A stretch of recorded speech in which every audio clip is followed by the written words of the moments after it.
Take our lead. Let's help you make your mark. Our goal is your satisfaction. Let us show you the way. Dramatics aside, here's what I can tell you about Levy's time on the Great Canadian Baking Show. He starred on the CBC TV series' first 2 seasons back in 2017 and 2018, hosting alongside English actress Julia Chan until they both bid adieu to the gig last year due to scheduling conflicts. If I had to guess, I'd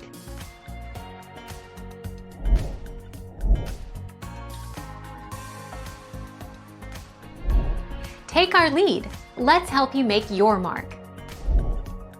Mel Giedroyc and Sue Perkins' 7-series tenure as hosts of the Great British Bake Off nearly did not happen after they resigned on the first day of filming.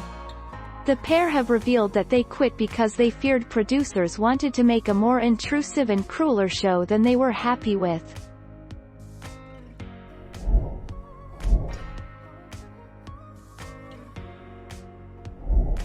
Make your mark. Take our lead.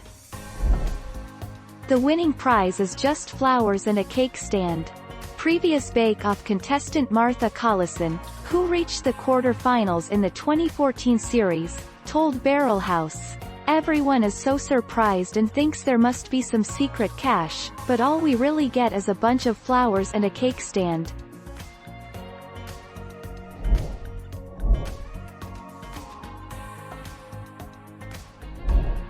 Take our lead.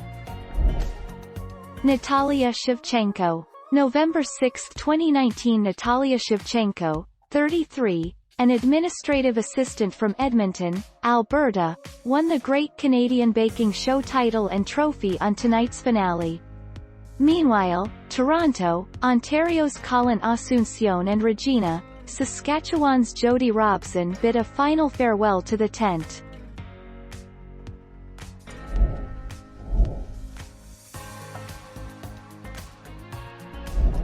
Make your mark. Take our lead. Each competition isn't against your fellow baker. You're not competing for a big money prize, you're just there because you love it. The winner of the competition show gets a fancy cake plate, which isn't quite the same as the Great British Bake Off's winning prize of $100,000. Thank you for watching. Please subscribe and hit the bell notification.